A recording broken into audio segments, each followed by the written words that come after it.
por dentro das principais discussões que impactam seus investimentos e das análises de nossos especialistas sobre as movimentações do mercado financeiro. Falando nisso, nosso encontro é toda manhã, logo após a abertura do mercado. Entre nos canais oficiais do Itaú Personalité e envie suas dúvidas sobre recomendação de investimentos.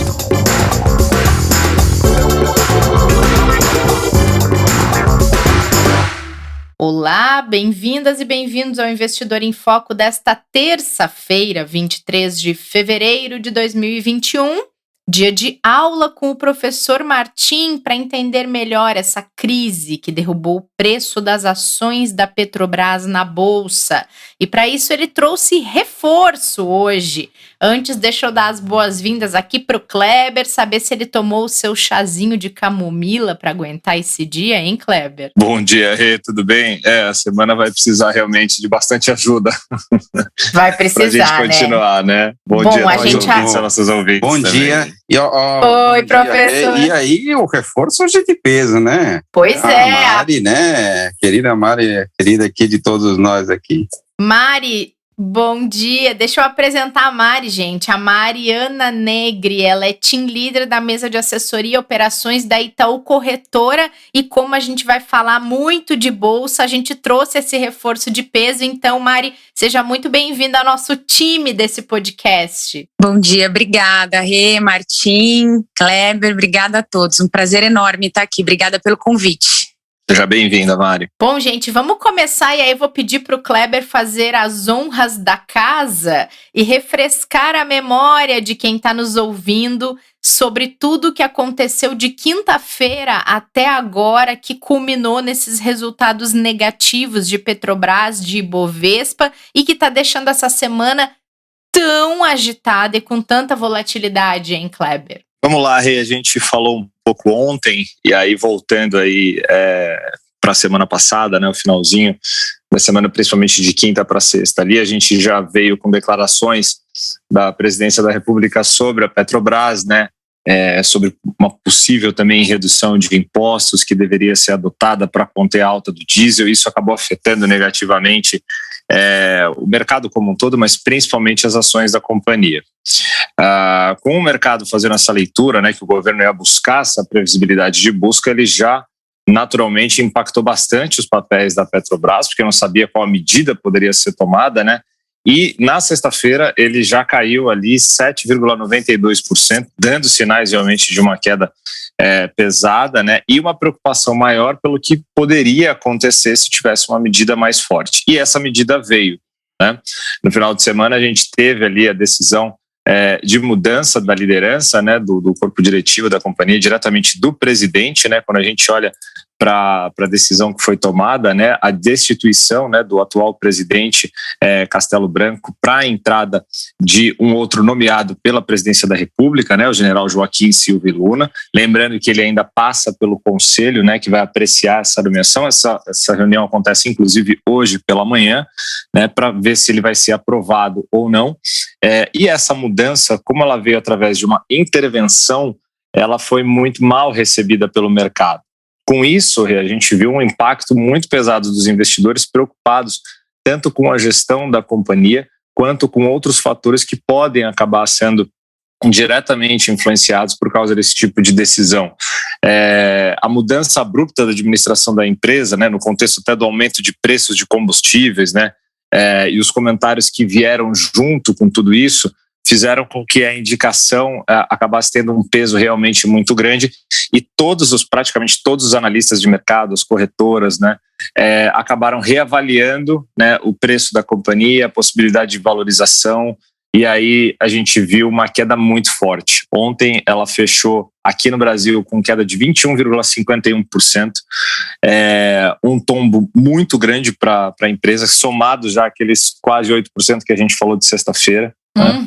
Dando sinais aí realmente do quanto o mercado sentiu essa mudança. O impacto não foi só para a Petrobras, acabou refletindo em outras ações. que tiveram quedas muito fortes, como o Banco do Brasil, por exemplo, que inclusive por causa desse movimento soltou uma nota ontem à noite dizendo que não teve nenhuma indicação de mudança da composição do seu corpo diretivo. O Banco do Brasil teve uma queda ali próxima de 11% ontem, né? E o investidor agora realmente fica à espera de novidades e informações importantes e relevantes, como por exemplo, o pronunciamento do próprio indicado, né, o general Joaquim Silva Luna, falando daquilo que já era esperado pelo mercado sobre venda de refinarias e outras informações importantes, do ministro da Economia, que ainda não se pronunciou, e também de um posicionamento da própria empresa em relação com todo o trabalho que vinha sendo feito em relação a investimentos, desinvestimentos, se vai continuar ou não, que é isso que o mercado espera. Então, por enquanto, a gente tem a abertura de hoje, a Petrobras se recuperando um pouco, né, no que a gente chama de pré-mercado lá fora. Ela caiu 21% também, né, a ação negociada em Nova York, e nesse pré-mercado ela vem subindo 3,78 aproximadamente nesse momento que a gente vem gravando aqui, antes das 10 da manhã, dando sinais natural de uma recuperação depois de uma queda tão forte. Mas é mais ou menos isso que aconteceu. Professor, você que está com a gente aqui, reforça se faltou algum ponto aí a colocar do que aconteceu nesses últimos dias. É isso mesmo, Kleber, perfeito, todos os teus pontos. Acho que a extensão, esse é um ponto importante também. A queda das ações não se limitou a Petrobras e nem a outras empresas com participação relevante do governo, mas impactou diversos outros setores, né? Acho que houve uma preocupação do mercado em relação também a mudanças, talvez, na condução da própria política econômica, né? Isso acabou fazendo com que praticamente todas as ações, uma parte muito relevante das ações, acabassem caindo, né? Isso impactou também em curva de juros, em dólar, ou seja, foi uma mudança de ambiente bastante relevante, né? Muito bom, professor.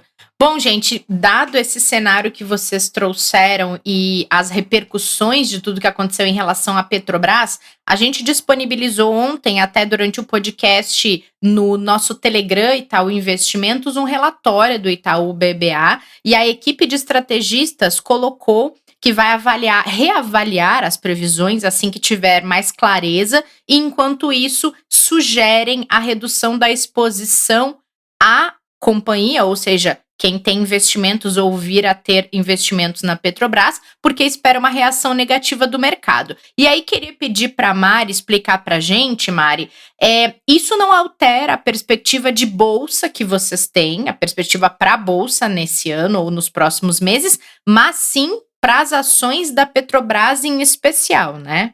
Oi, Rê, perfeito, é isso aí. A gente continua com uma perspectiva positiva para o Ibovespa, né, de alta. A gente está com target para o final deste ano, ou seja, um preço-alvo, né, uma projeção para o índice Ibovespa de 135 mil para esse ano, né. A gente inclusive reiterou isso no relatório que a gente soltou no começo desse mês.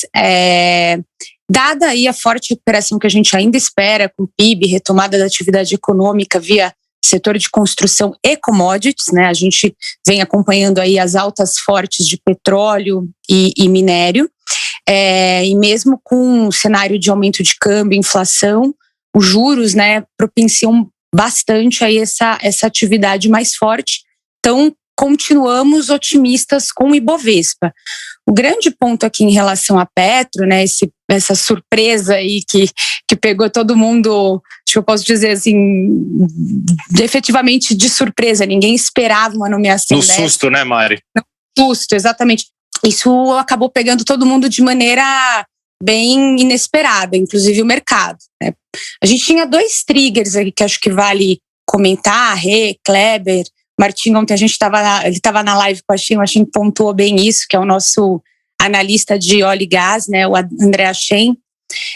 Dois pontos aqui muito importantes, 2 pilares principais, tá?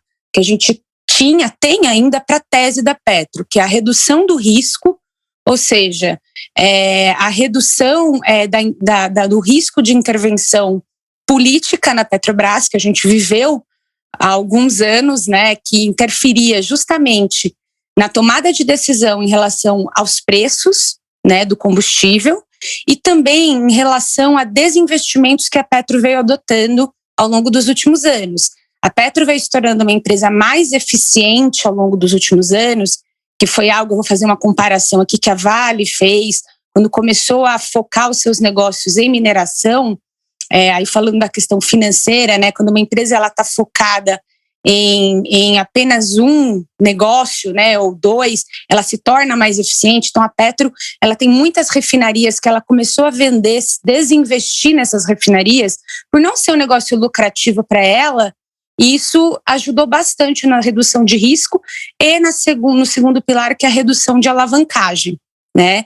Então, com essas incertezas voltando agora, fica difícil precificar se essa redução de risco e de alavancagem, essa desalavancagem que a empresa veio buscando, veio conquistando ao longo dos anos, ou seja, redução de dívida líquida, se isso vai se perpetuar, né, nessas próximas gestões. Então, esse é o grande ponto aqui que está pegando, viu, Kleber e Rê, que fica um pouco difícil de precificar nesse momento. Por isso, estamos revendo, né, estamos, como a Renata comentou, reavaliando aqui, colocando sob revisão e análise, mas dados notícias recentes, a gente sugere aí bastante cautela no papel. Ô Mari, a gente sabe que a Petrobras sempre teve um peso muito grande no índice Bovespa, né? E para as ações brasileiras como um todo, né, a relevância dela sempre foi muito grande.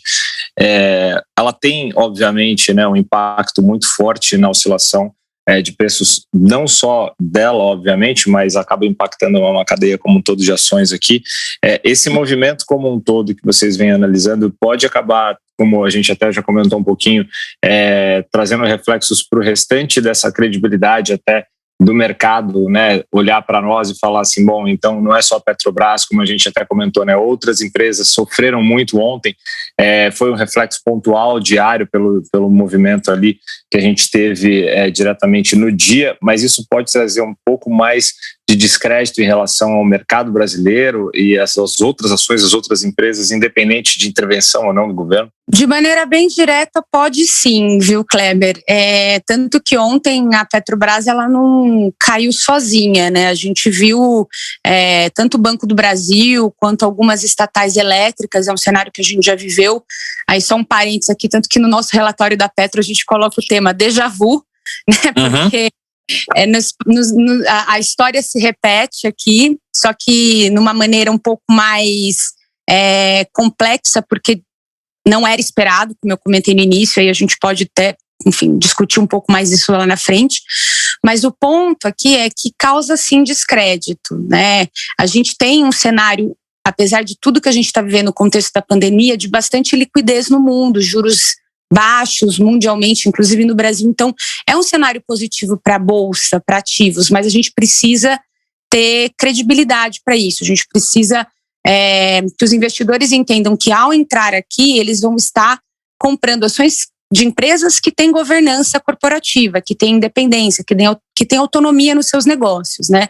Então, o petróleo subiu 189%, em termos de reais, né?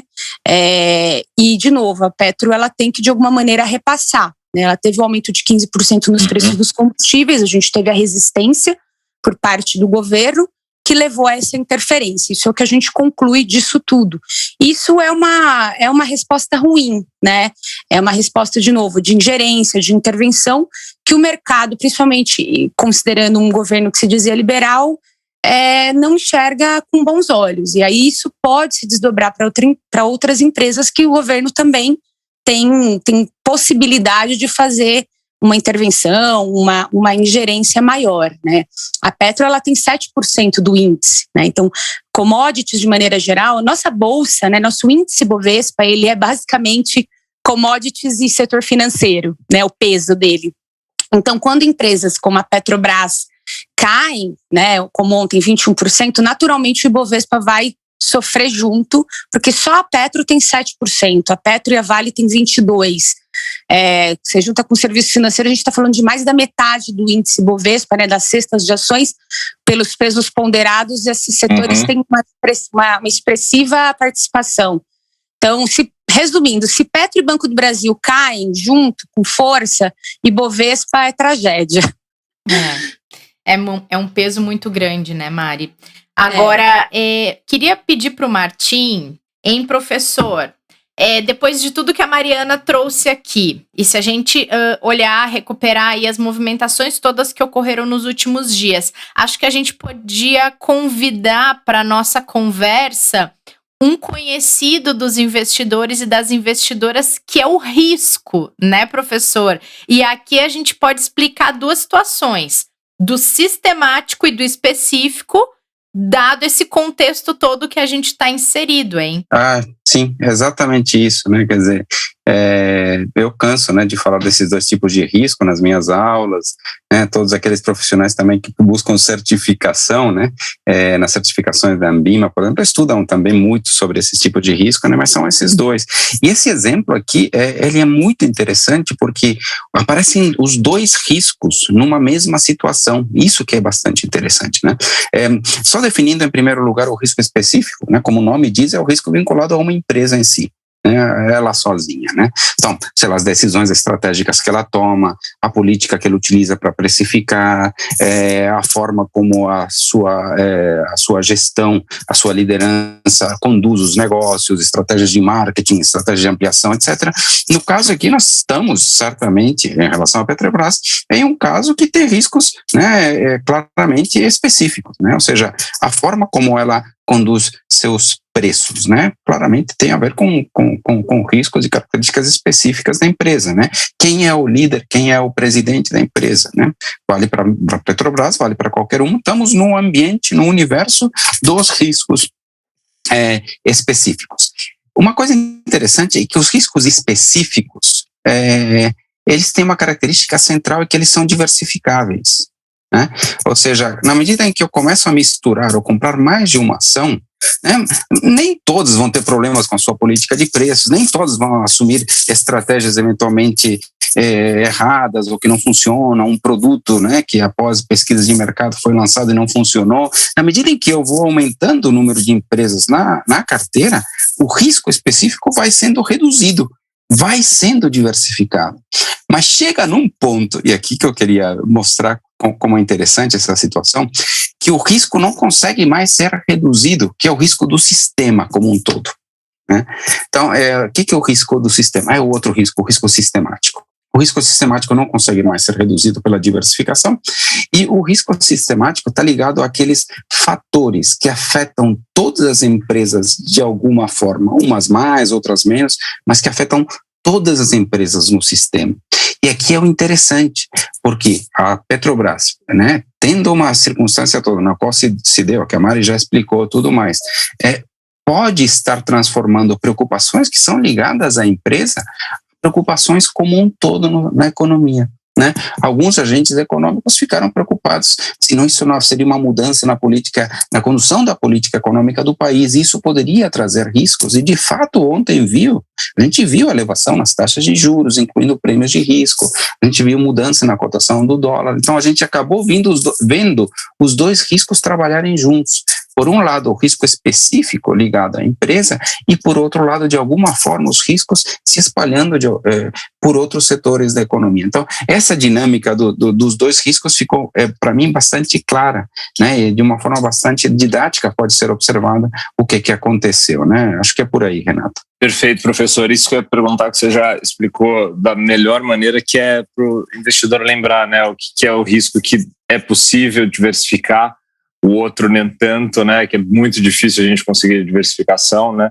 Sim, e aqui o interessante, Kleber, desculpa te interromper, é que tem investidores que, por exemplo, gostam de selecionar ativos específicos, né, e aí, obviamente, o fundamental para quem gosta de selecionar e eventualmente concentrar, é que ele precisa ter um processo de análise, um processo de assessoria muito robusto, muito forte.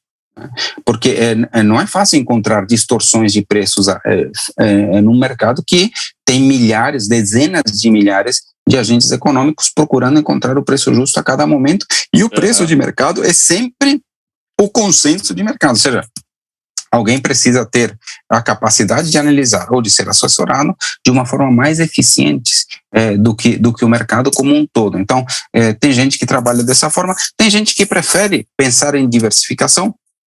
E a lógica da diversificação está muito mais voltada a encontrar os prêmios pelo risco, né? Então, o risco oferece alguns prêmios, o risco sistemático, tá? Ele oferece prêmios pelo risco de longo prazo. Então, são filosofias de investimento um tanto diferentes. E, Martim, acho que aqui a gente pode linkar, vocês reforçam tanto esse conceito de diversificação justamente porque tem um tantinho ali do risco que não adianta a diversificação, que ele vai existir sempre no mesmo nível, né? Então, esse reforço, ele tem que valer para o resto todo, já que tem um percentual que ele não vai chegar. É mais ou menos assim? Existe um percentual, por exemplo, no mercado de ações, que você não consegue eliminar totalmente. Né? Claro. Está ligado aos fatores da economia como um todo. Né? O coronavírus, a economia por exemplo. cresce, claro, e esse é não diversificável a nível mundial, ou seja, mas, sei lá, a economia crescer, né?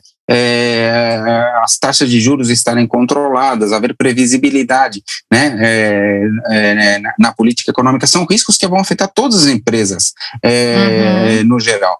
Aí a nossa filosofia é entender que a gente tem que diversificar da forma mais eficiente, mas diversificar certamente não vai eliminar os riscos, né, vai apenas fazer com que os riscos sejam assumidos de uma forma mais eficiente, mais inteligente, por isso que é importante diversificar, por isso que é bom entender esse conceito de diversificação como uma busca por escolher bem os riscos, não por eliminar os riscos, porque os riscos não podem ser eliminados na sua totalidade. Isso é importante ficar claro, assim como na vida, né? Quer dizer, a gente já falou, né? A pessoa tem medo de avião, quer ir de carro, tem risco de ir de carro.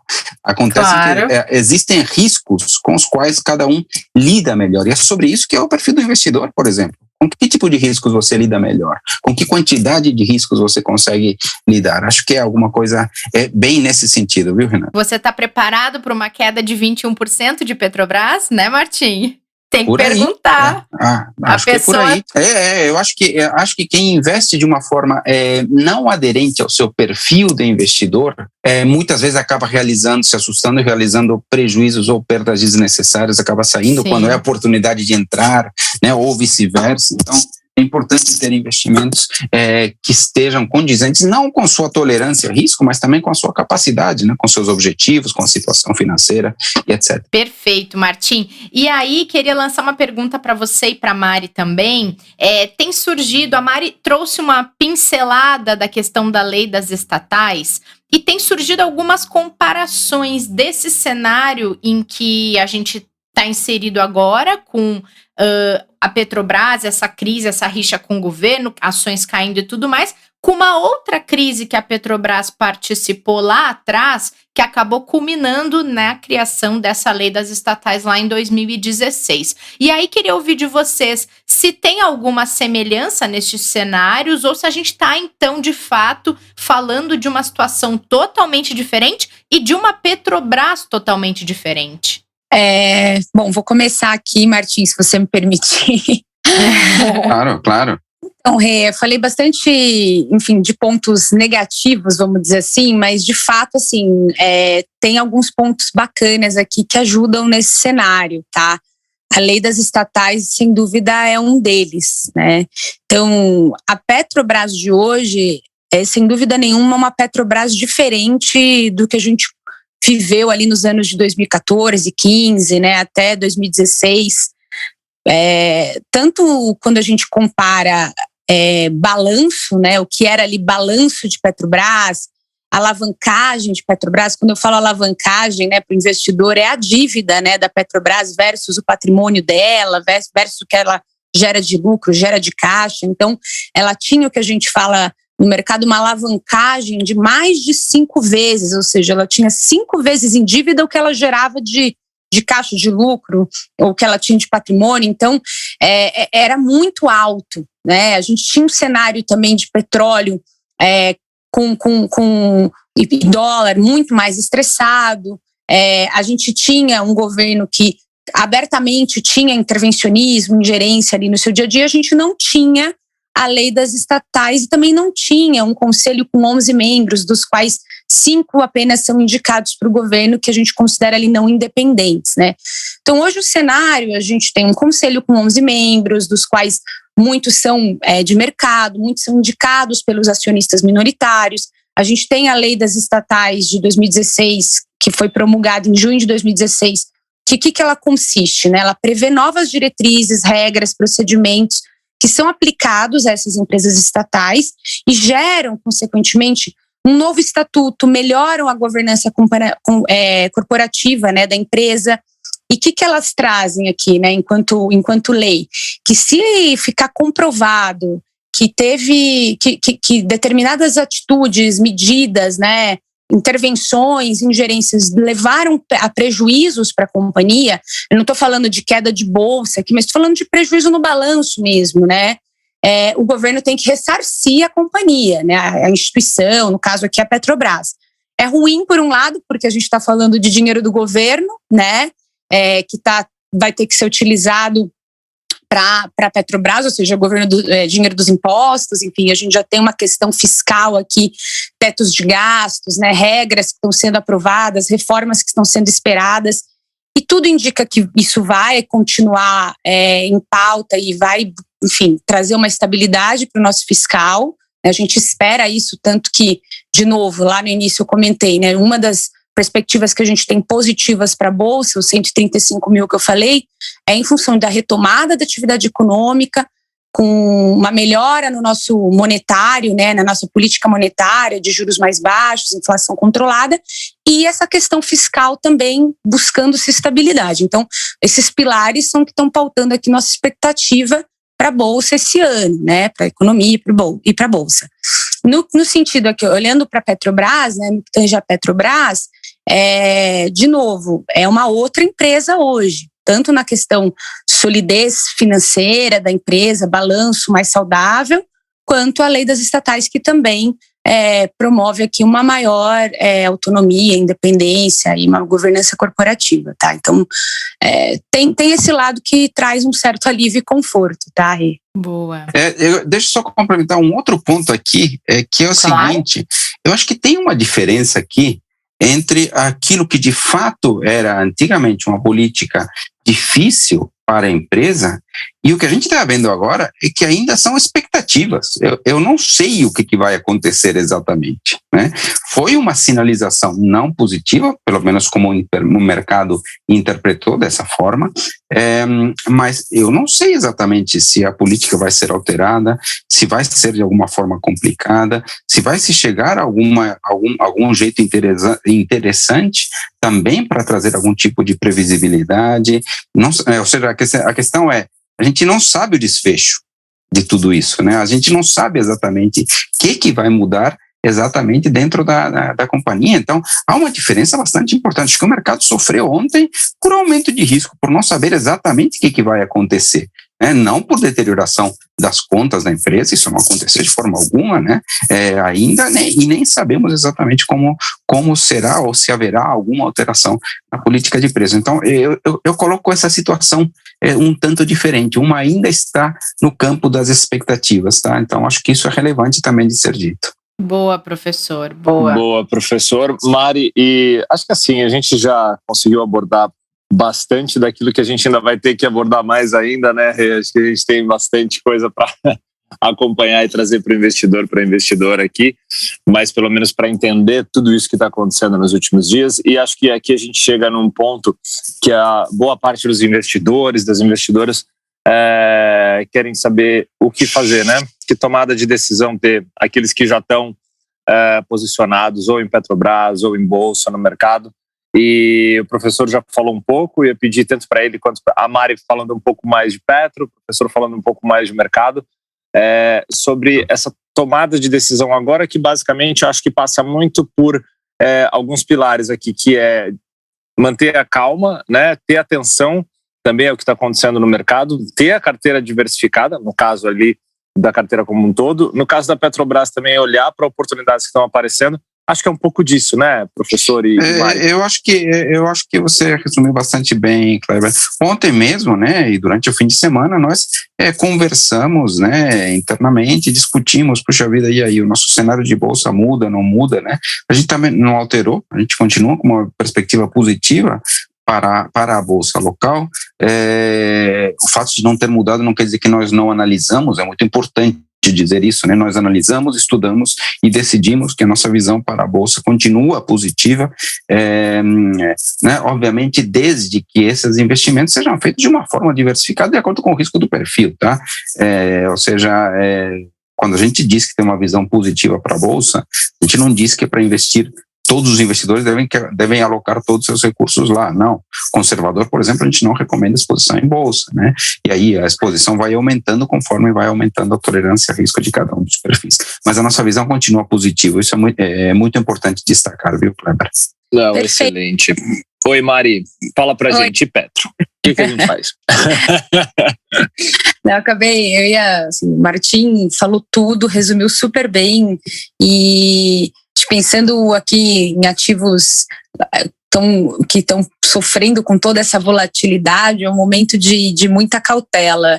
Martim, mais do que ninguém sabe a palavra que eu vou usar agora, mas cuidado com o efeito manada, né, Martim?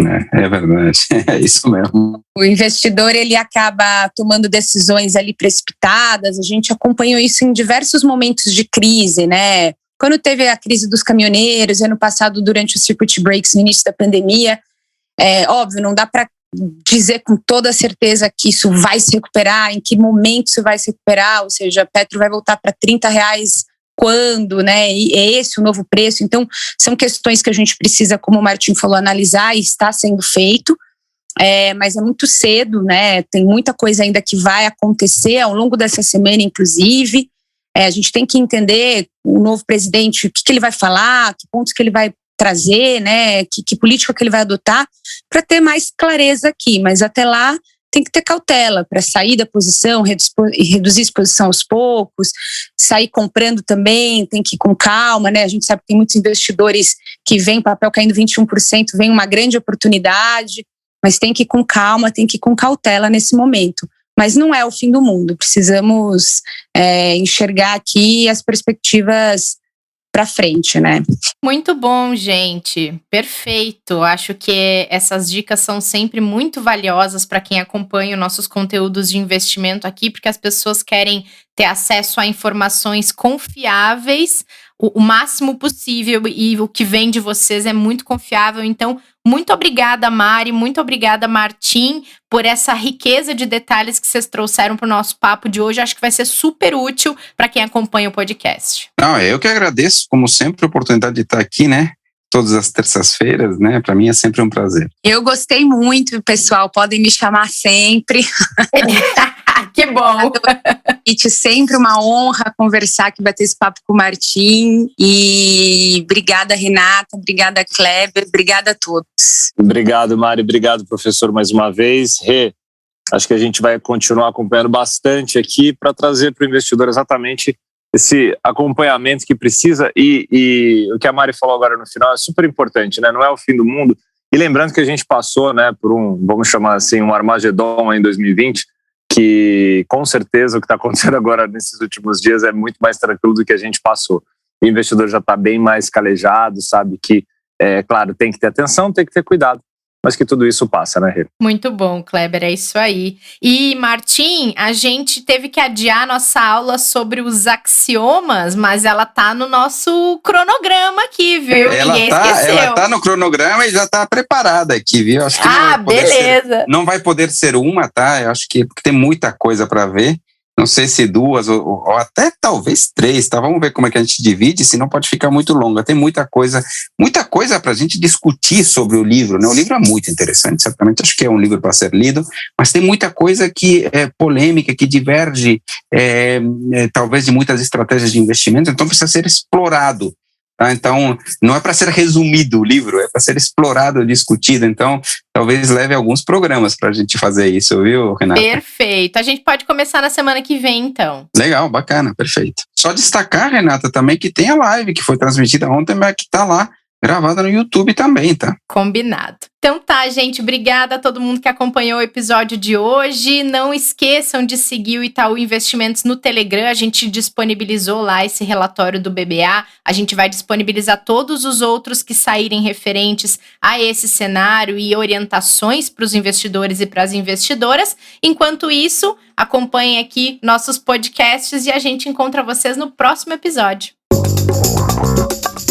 Fique por dentro das principais discussões que impactam seus investimentos e das análises de nossos especialistas sobre as movimentações do mercado financeiro. Falando nisso, nosso encontro é toda manhã, logo após a abertura do mercado. Entre nos canais oficiais do Itaú Personalité e envie suas dúvidas sobre recomendação de investimentos.